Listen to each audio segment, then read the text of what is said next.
Actually go live. Okay.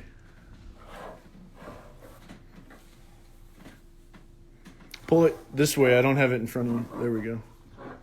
Cindy. JC. Alexandra. Oh, is it Alexandra from Portugal? Yeah. Oh my God. She says hello. Bonjour, Alexandra. So late for you. You such every week, huh? Alexandra from Portugal. I can't wait to come and visit. All right.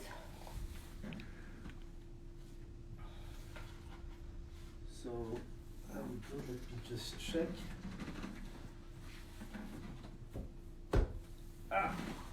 True Noir, how are you? Brenner. Glamorosi Cooks. Bonjour. Oh, Catherine, how are you? Catherine? Is it our friend Catherine from Remar? Bonjour, Catherine.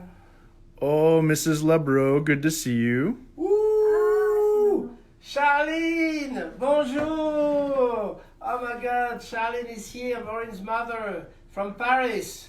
It's very late. Oh, that's so touching. Thank you. Catherine says bonjour. Bonjour. Yeah, she needs to practice her French a little bit. Mr. Sorenko, how are you? Peter. Hey, Peter. Peter is still in Boston area? Is still East Coast? I believe so. IAPS Pastel is here. My friend Daniel is here. I owe him a text. He texted me very early this morning. Vered, how are you? So, Vered, is she in Israel or in Florida? Can't keep track. Who even knows? Mr. Overpeck, how are you? Peter. Thank you, Peter, for coming. Ah oui, on a un cocktail avec lui dimanche. Oui, je sais. Yeah, hey, Peter, we'll see you at your sister's Sunday, I heard. Peter Sorenko said he is still in Boston. Okay. All right. So what do you say? Jesse. We still have 2 minutes. We'll wait another minute. Fernanda. Valerie Collymore, how are you? Bonjour, Valérie. Amy Wernz. And bonjour, Amy. Valerie says bonjour, Pierre and Maureen. Valérie, yeah. But Maureen doesn't know Valérie yet, but she'll get. So, Mr. Anyway. Lobenberg, good to see you. Oh, David! Woo! David is the fantastic artist. I don't have it here. He'll be here next week. Is it next week you coming, David? Are you guys? The day after Thanksgiving. Make sure. Oh, Black Friday. Oh my God. Oh, Sarah Rubenstein, good to see you. So, bonjour, Sarah. David Lundberg. Yeah, that's going to be fun. You guys don't miss next week. I know it's going to be crazy because of Thanksgiving, but David is so much fun. That'll be fun. I'm sure we're gonna come up with something. Christine Bowman. Bonjour, Christine. Fernanda Jules says, coucou, Maureen. Oh, Fernanda, our friend from here, from Argentina, San Francisco, and now Aix, no? Are they in Aix? Aix-en-Provence? Yeah, you better say Aix-en-Provence, otherwise... Yeah, Aix-en-Provence. Not double X, just one X in Provence. I'm sorry. Bad. Sarah likes the background. This is actually the color chart of the oil paint, the Sennelier oil paint that we made for a trade show, and actually, and it looks good. And now I keep in it as a piece of art. So, what do you say? Should we get started? So today it's a little special. So, I go 1, 2, 3. Bonjour! This is Pierre from Savoir-Faire. Here we are in Novato, California. And I remind you, many of you have heard that from me before. We have starting this live to celebrate art and to show and express how art is essential, because in the mid-March, now we're talking 8 months ago, more than 8 months ago, it sounds like crazy, we were locked down, shelter in place. I had never heard that word, and we didn't know what to do, and we decided to establish art as essential. And then Maureen and I came back, reopened the company, and ever since, and I decided, what the best way, because there was such a gray area. Are we essential? Are we not? Can we open? Can we not? I said, you know what? The reason I started this live is to proclaim ourselves, or proclaim art as being essential. So that's what it is. And ever since, I have millions of stories about such beautiful things that art has helped during those crises. I remind you, the pandemic still going on. We had the unrest with all the injustice and challenges. We had the fires, the tornadoes, the hurricane, and now the election. It's non-stop, the COVID coming back. But what stays strong is the art. Sharing the art, painting together, giving art supplies. We're giving so much art supplies around for kids, that cannot go to school. They stay at home, and they're such happy to be able to paint and draw. To the people in activism, paint. Use your paintbrush, not a gun. You in politics, express your feeling, your right of freedom of speech. Use it as painting. The art is so essential for life, for therapy, for everything. So that's what this live has been all about. But and now it's evolved, and we have guests every week, and mainly artists. And today we thought of something a little special, and we decided, because people ask us, what about Savoir-Faire? What is Savoir-Faire? What does Savoir-Faire mean?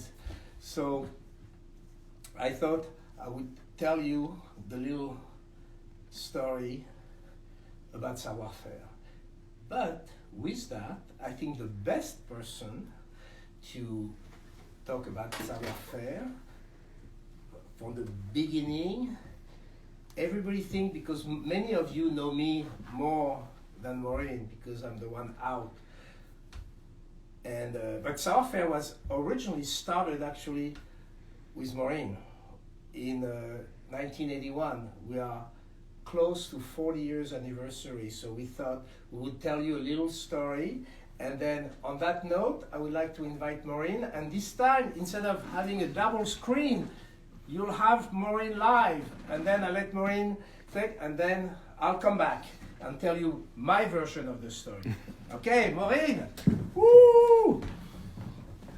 All right. All right.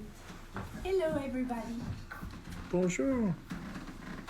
This is very difficult for me. I don't like to be behind the camera. Well, nobody else is watching. You just tell me the story of Savoir-Faire. Okay, all right. So I'm sure a lot of you know the story, but basically what happened is in 1981, I came to California. My mother is from California and my father was French. And I came to California to be a visiting lecturer in a California State University in the Central Valley in Turlock, and teaching French. And didn't have too many hours of teaching, and since I had gone to a fine art, to the École des Beaux-Arts in Paris, I had this art background, and at the same time I had a fabric painting background, and I realized that nobody was painting on silk in the US.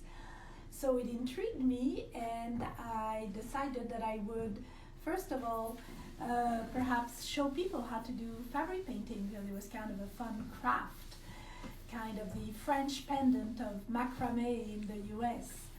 I was a bit of a hippie then. So that's how it started. That summer I went back to France and visited different fabric paint manufacturers, one of which was Dominique Sennelier. And he was a charming man, and he thought I was a charming young woman, and he was very happy to say, sure, let's send some fabric dyes to California.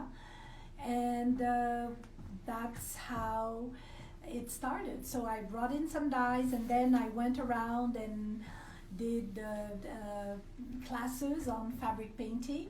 And of course, people asked how to get the product, and then that's how Savoir-Faire was started. I decided that I would bring in some paints and some silk and some brushes and show people how to do it. And I did that. And then as I was traveling around the US a little bit, mostly in California really, showing people how to do fabric painting, I thought that it would be a good idea to put a kit together. So we started working on a little kit, and I think actually Pierre, the great keeper of all sorts of things, found the old silk kit that we did back in probably in 1982. 83, because that's when I worked. That was my first job, to put dyes in the bottle. Remember? In the bottle. And here is a little color chart of silk dyes. It's so funny because now fabric painting is back in, but it had kind of gone through a lull. So anyway, so here I am doing fabric painting, and then one day I get a phone call. I had a roommate who helped me, a young French woman called Claire, and both of us were selling the dyes, and I think the first customer was Dharma, and then H.D. Daniels in LA. No, the father was Vanessa, that was in Laguna Beach making the t-shirt for Mick Jagger and Jerry Garcia. That's right. Then I got a phone call one day from a friend of mine who said that he knew of a young Frenchman who was traveling in the summer in San Francisco to do an internship for a part of his business university. And would I care to meet him? So I gave him an appointment or a date at a cafe in Sausalito called Café Trieste. And here I am waiting, probably doodling, and as I am a professional doodler at this point. And here comes Mr. Pierre, and with his charming blue eyes and his charming personality. And of course he was, as you can imagine, very inquisitive about everything I did. And I said, well, if you want to give me a hand, I have little bottles of paints to fill in.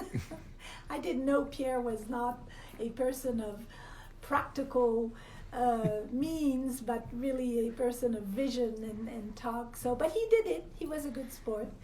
And from there, as we always said, Savoir-Faire kind of more or less did start in a house. I mean, I started the business in a little house, and the dyes were in a bedroom. So really, all of Savoir-Faire started in a bedroom.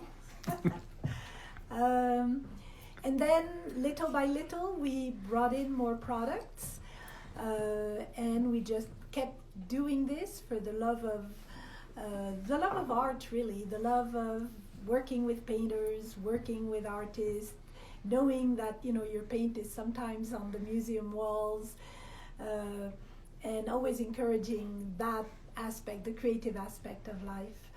So it's always been, the trip has been pretty extraordinary.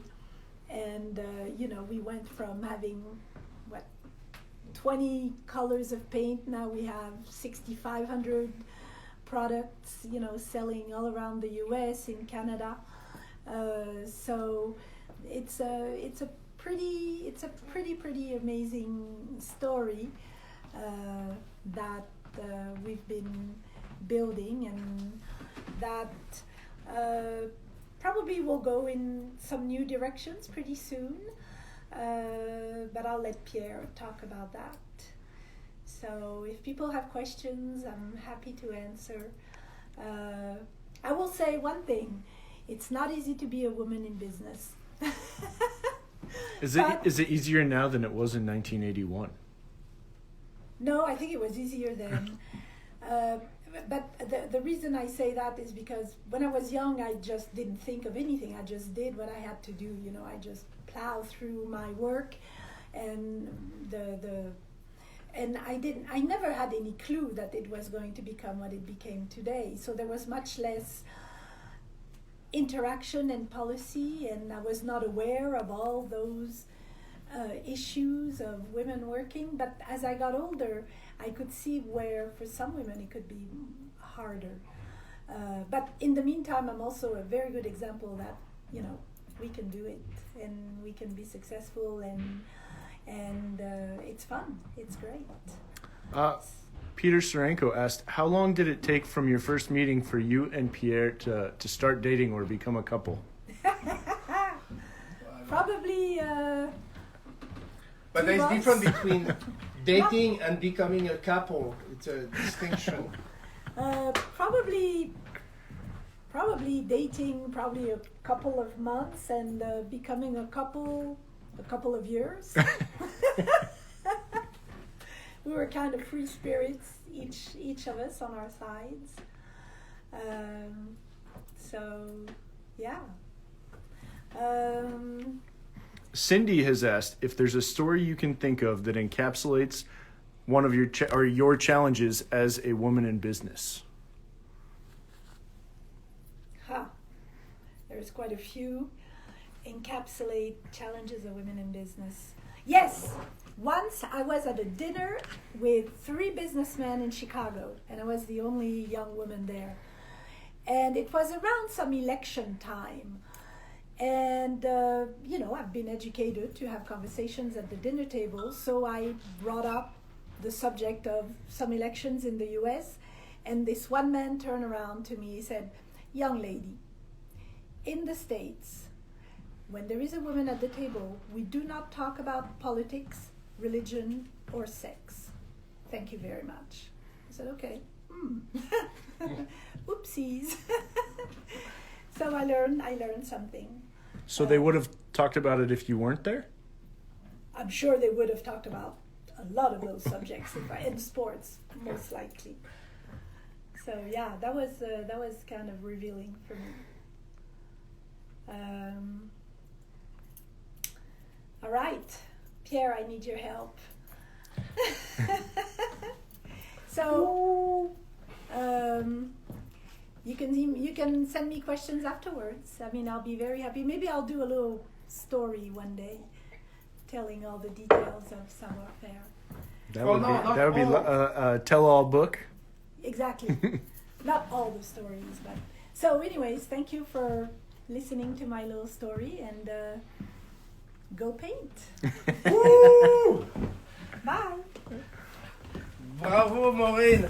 Oh my God, she stole my line. Go paint. But you didn't say it with enough conviction, Maureen. No, Go paint. I said it feminine-wise. Merci, Maureen. But she's gone already. So, you know, I'm so happy that she tells the story, because I keep on have to explain the story.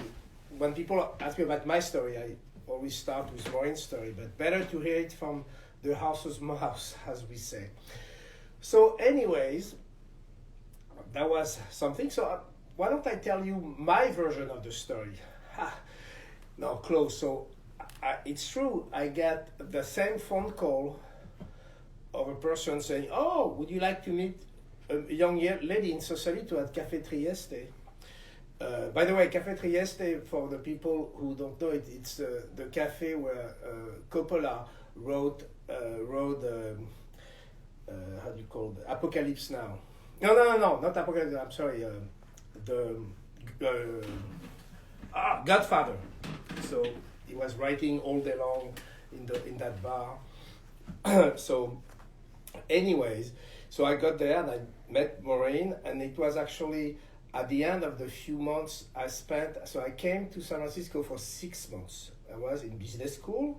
You know, prior to that, actually, I did psychology and economics. I was going to become a psychoanalyst, and then I decided that I didn't have the personality to be a Freudian, because I was too free spirit and Freud was very too strict. So I went to business school, and the business school, there was supposed to be 6 months of doing market study and to study how for a French company to start in America. So I did that. I did it in 6 months. I did my job, and then I was supposed to come back to France or to do tourism. So I met Maureen, and she made that offer, to help her out. And in exchange, I would have room and board. Ha! She didn't know where that would lead us. But in fact, Peter Sorenko's question, I don't really remember. It's a little blurry at the time. You have to imagine two young hippies in the early 80s in San Francisco. Our memory is pretty vague now. So where was the partnership versus the dating, the romantic? It's all mixed up. We don't have a very clear vision. So just like now, the love, the business, the family, it's all combined. Yes, it's combined. But we were starting when we first. So we became. I worked for her, but I was not paid. I was paid by having a room, and then things got precipitated. Actually, I have a story about this. So when I arrived, there was that idea to make a kit. So I helped making the kit. We did the photos together and all this. And then that's how it's really started. Maureen tells me, I was planning to do a craft show, an art show in Dallas. It was called Christmas in July. I remember that very, very clearly. And so I said, okay. So she pays me the trip there. And the snowflakes, Christmas trees, fake snow thing, icicle things. And it was like 110 degrees to go from the hotel to the trade show. There was just a few, maybe a couple hundred feet. Oh my God, it was so hot. It was so bizarre. But anyway, we were there doing the little showing that kit. It was the first time we showed that kit, demonstrating. And then I see a couple of guys walking out, t-shirt and shorts, sneakers. And they come ask questions and all that. I said, oh yeah, come tomorrow to my office. So we go there. And the guy said, oh, I like that. That's a lot of fun. Here, I'll buy, forgot the number. I buy 1,000 of them. Oh my God, what happened? As long as you come and do some demos and all that. And that was Michael Dupuy. The name Michaels is after the name of Michael Dupuy. So it's Howard and Michael Dupuy. And basically, there was a sign. It's like I come in, and in one presentation, we sold more kits, the business in one order, more than a year of business for Maureen. So we said, maybe I should stick around. So anyway, so that's the beginning. But then with that, I started to demonstrate. So I want to show you something. I became a demonstrator, and I was on TV and all that. I don't know if you can show here. Just found that. Oh, that's a good one. No, if you see that, so this is Pierre on TV. That was for Fabric Store, but that same time that was on TV in Dallas. I have a show in Dallas and for the fashion design thing and all that. So anyway, so here I am doing this. And then it was fun to do silk painting and all that. But then I started to get to meet Sennelier, to meet Dominique Sennelier and Henri, the father of Dominique. And I was fascinated. And then all of a sudden I said, okay, now let's bring something else. And that's how we had the idea to bring the pastels. So that's when I started. So that maybe we are in 84, no, probably still in 83. And I started to bring the Sennelier soft pastels in America, and basically cover all America, going cold call from store to store, selling the pastels. And that's how we introduced the extra soft pastels, and I was very close to the founder of PSA, and I decided to make pastel a real medium in America, and there's a whole story about that. And then the soft pastel, then after the oil pastel, little by little, until we got to the full range. And you know, and in fact, so here I was a few memorabilia. How do you say? Look what I found. So I want to show you a few things. While you're showing us that, can you also tell us? Alexandra wants to know who came up with the name Savoir-Faire. Okay, so by the way, this is me in '87, and and that's from Suzanne Kuznitsky. I used to work. Suzanne Kuznitsky, my first demo artist with pastel in Chicago, and now then after she had her own life, and just recently got back into art, and now we're working together again. So anyway, you see, I barely changed.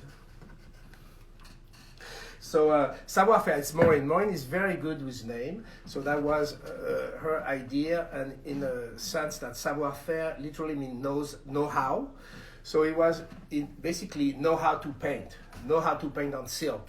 That was sort of the idea, but at the same time a play on word, because Savoir-Faire, you know, Savoir-Faire is everywhere, and Savoir-Faire, to have Savoir-Faire, to have class, to be cool, to be in the know, there's a lot of, it's a very colloquial expression now, so very smart name. We also had somebody mention, before you showed the last photo, they said they'd love to see photos of you and Maureen in your youth. So I think you have a few other photos. I have one here. We just literally was very busy for many different reasons. Let me take it down here. So I was very busy today, so I didn't really prepare anyway. Those shows are usually improv anyway.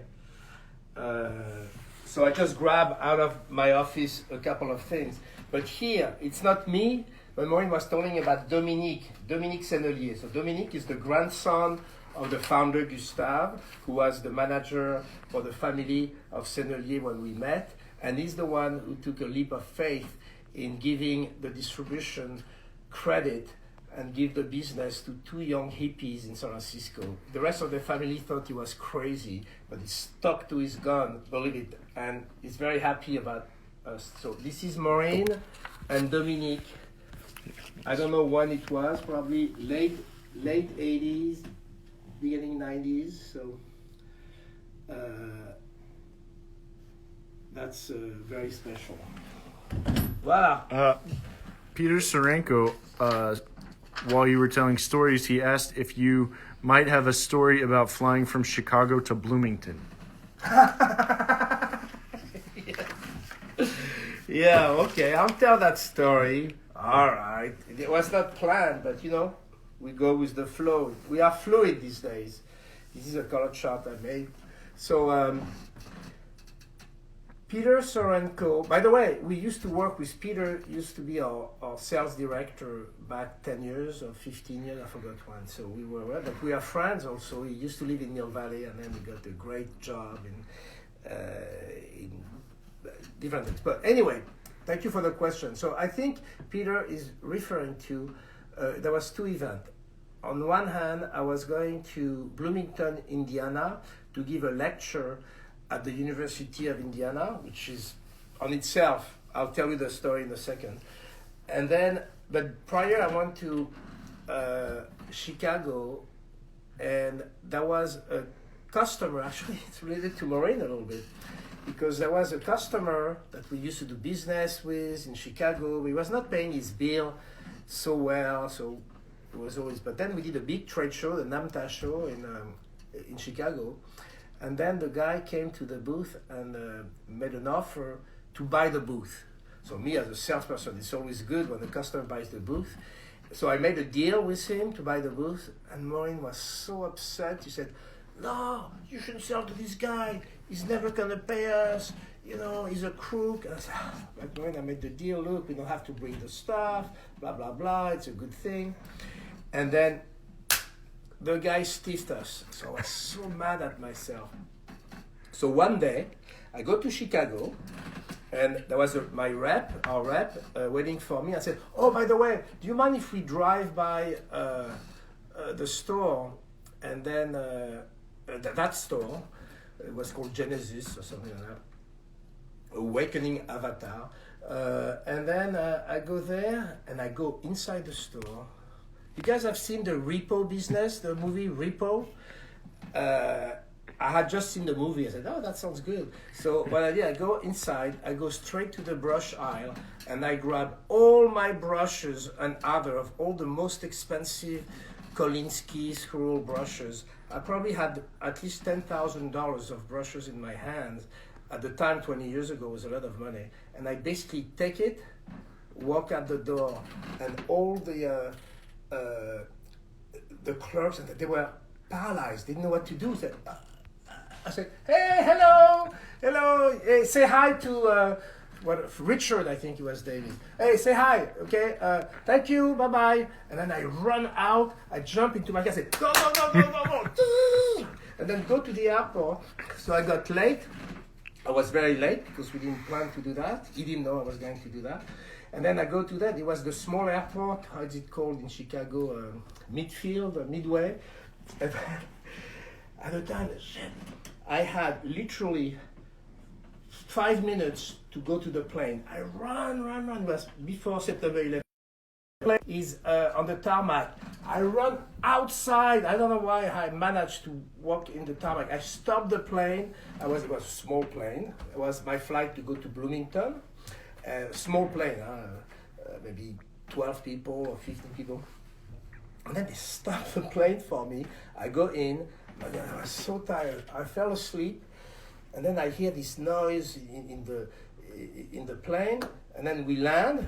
So I didn't hear anything. I was so tired with everything happened. I come out of the plane, and poof, and the plane leaves again. I find myself alone in that airport, and I look, and I said, it was bizarre because it looked like a French name, Terre Haute.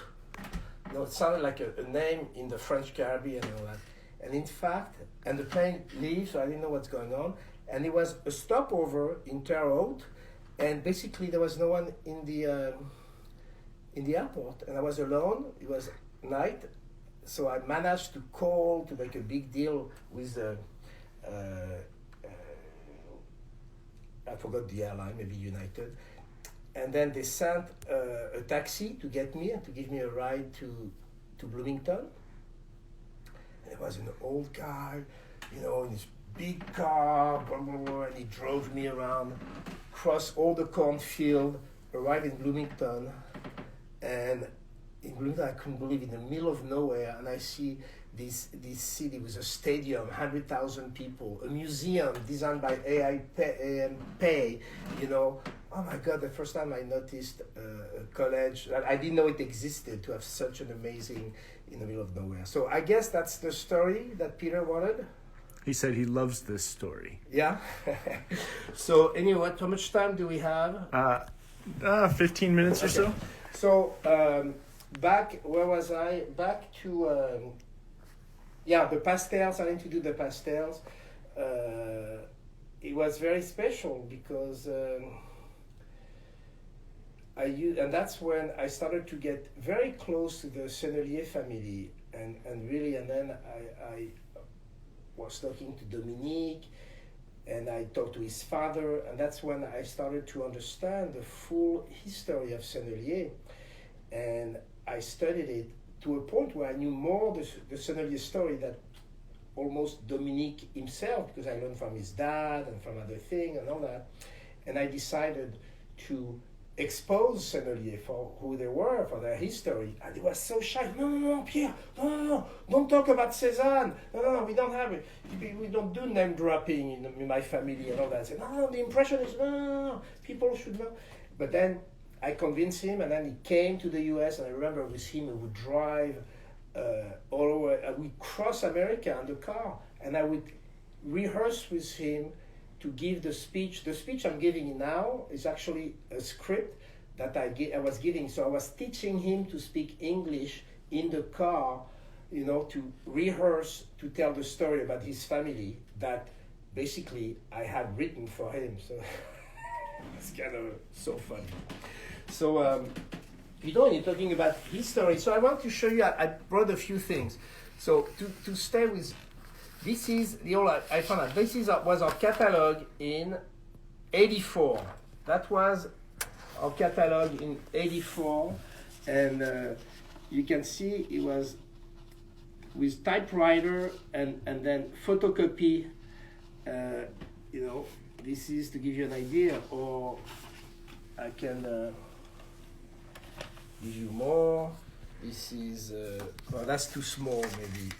That you won't see that, but to show you, this is. No, we can see it. Because you can see Maureen and I in that photo.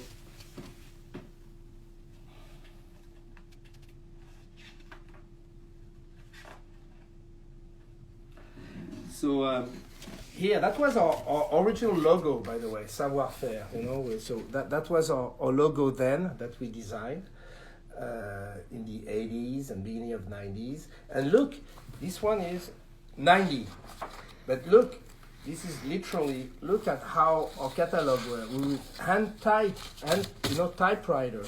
And look at the, that was our priceless catalog. Very, very simple. That was the lyrics of, our narrative of our catalog. So just to show you a few things,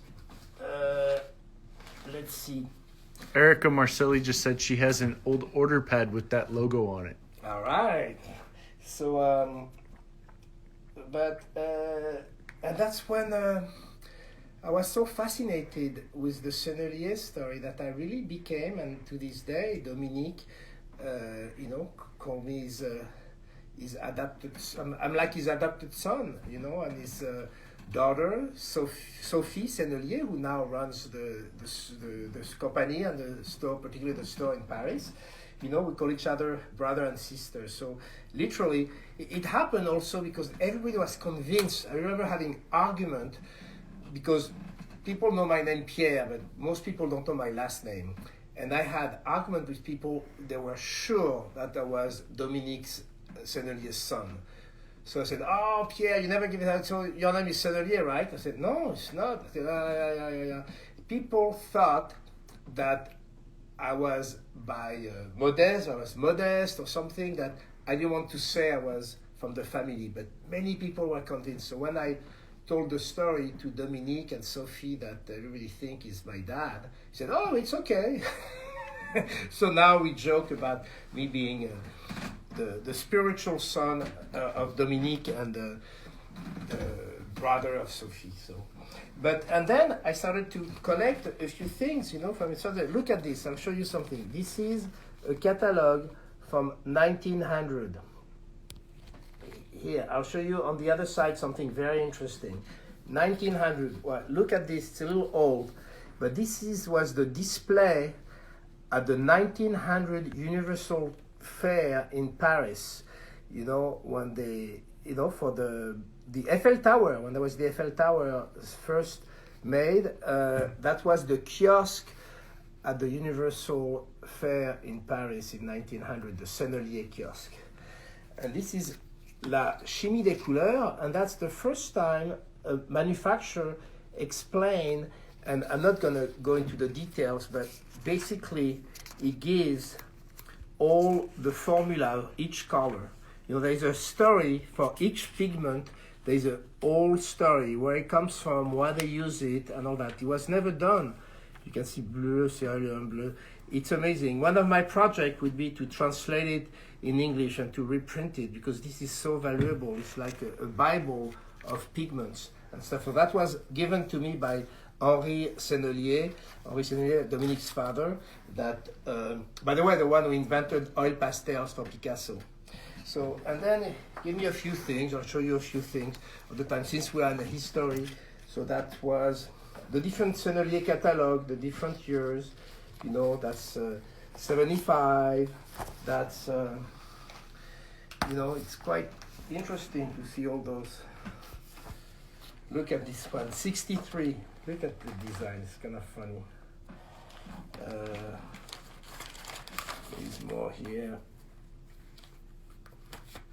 couleur fine. Look, this is a catalog from, here I'll give you a date, from 1896, a Sennelier catalog. Gustave Sennelier used to do all the design, so here there is, right? But then if you look at the paints, you know, this he used to draw, he did all the illustration, those were hand drawn, you know, all the product. That was, he was illustrating Gustave his own catalog. So just to give you an idea. So how are we doing with time? You know, I could talk for hours about that. There's so much to tell. Let's say any questions so far? 10 minutes or less. No, everybody wants you to translate all these to English. Thank you. Yeah, on my spare time, right? So yes, there's a lot of people want me to write. In fact, even the Princeton Press wants me to write a series of books. As you know, I co-wrote, I didn't write it, but it was my story, the Sennelier book. So I've done this one already. Can you show us the cover again, please? And that's illustrate all the history of, you know, the forward at the head of conservation from the Louvre and the head of conservation from the Met. And then, but anyway, I'm not gonna open the book for you. I mean, I'm not. Oh, look at this color chart. You know, we're working right now on the oil paint. I'm working to do the newest generation that will come in 2022 on the oil paint, because I'm very involved in product development. Look at this color chart I found. Somebody mentioned that they need to buy that Sennelier book, so perhaps we should mention that that it was a single printing and it is still available online, but that is all that's available. There's no more copies made. So if you do see it, that is your last chance to get it. Yeah, I saw that some people have bought some on eBay or Amazon. You can still find it used. I've been talking with Sennelier to reprint it, but they are okay with it as long as I do the printing. But we'll do it again someday. So. And we have less than 10 minutes, but Cindy has asked if there were any cultural differences doing business in the States that you were surprised by. Well, yes and no. Yes, there is things that, I don't know about surprise, but there's clear difference. But with that thing to remember, I dropped out of school to start the business with Maureen. So I was never an employee. I never worked for anyone else before. And during my youth, I started businesses. I did a couple of different businesses, one called Video Folio. I was doing movies for businesses. I was a photographer in rock and roll bands, backstage, you know. And so I was making money as a young, but I never worked for anyone. So I don't know, but something I can tell you. When I told my family, my friends, when I go back to France, and oh, you know what? I'm going to drop out of school and I'm going to start my own business. Everybody thought I was crazy. What? Who drops out of school? You just don't do that in France, you know, in Europe in general. So, because it seems unreal that you can just start a business here in California. So I speak for California, but probably similar in most of the United States. It's just the free spirit of free business. You can do business. You know, in France, to start a business, it's a little better now with Macron and before Sarkozy, different politicians, we're trying to open up. But at the time, oh my God, to open your business, you have to jump through hoops administratively, the tax, the thing. Where here, boom, you just do it. So that would be one of the biggest difference, is the easiness to be and that's no surprise. That's why we have all those startups here in California and in the US in general, is because the easiness. You have an idea, boom. If you have an idea, yes, you can do it. And you do, you know. There's no one to stop me. No one ever stopped me. Maureen tried a few times, but so that would be the main difference. Then after I've studied, and that would be a whole other session. I can tell you about the difference in personality, in character between the French, in culture between the French and the American, and it's fascinating. For the last almost 40 years, I've been studying that, and even though we look very similar, the deeply inside, the psyche between the French and the American are very different, more different than we appear. And now I'm trying to master that, and what I'm trying to do is to have the best of both worlds. Talking about the best of both worlds, maybe I wasn't sure I was going to say it, but should I say it? Yeah, there's nothing that these our friends here on this video can't know, and it's not anything that's going to change. Yeah. So I didn't want to make a formal announcement or anything, but I'm going to give you a little piece of information. It's secret so far. It's secret, but it'll be official Monday, so you might find out Monday. Don't say anything to anyone. So after close to 40 years, will be a 4 years anniversary, we've been working with some friends, actually some customers of ours and partner. We have decided to merge. So, and we decided we decided before, but we acted on it today. So after 40 years of really holding the fort and pushing, we have decided with Maureen that it was time to merge to get even greater, for a better legacy, that we wanted to find the right partner, and we decided to do so. But for all of you, there is no difference, because the Savoir-Faire will continue as, a business unit of the new company, and I will still be the president, and my key team, including Andrew and a few of our best people, are coming with us. So if anything, we are going to delegate all the operation aspect of it, and I will have more time to do what I love the most, to be available for you guys, and to promote the arts, and to promote quality art supplies, and to inspire people, and to help through the art to create a better world. So I'm very excited, but no one should worry about anything, because we still will be in charge of our beautiful brands of Sennelier, Fabriano, Cretacolor, Lascaux, Lamalie, Charbonnel, all that. We still continue, but now with a partner that will be able to provide stronger logistics. So now I said I was not going to say it, and I said it. Had suspicion of this. We have people asking if you will still have these live videos. Yeah. Oh, this absolutely. If anything, that's what I was saying. And we're talking with Cindy. It's up to Cindy and Andrew. It's not. I'm here, but it's really a team effort. She said in that case everything's fine. No, absolutely. I don't have any intention to. This live is very special, And we were talking with 1 minute left.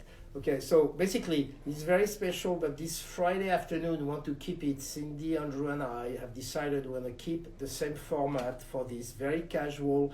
This is the party, the Friday party, with there's new guests and new people, but there is that base, that foundation. It feels like every week we get together. So that will stay, I guarantee you. And God forbid if there was even a change with a new organization, I will continue it on my own. But right now is that. But with that, we may want to do more. So we are exploring with, like I said, Cindy and Andrew, how we can maybe offer a different format on top of it. But this one will stay. I promise. Come and tell everybody. We'll come. And next week, we have David Lunenberg. So he's the best. He's so funny. So on that note, I hope it was fun. I hope you liked my guest.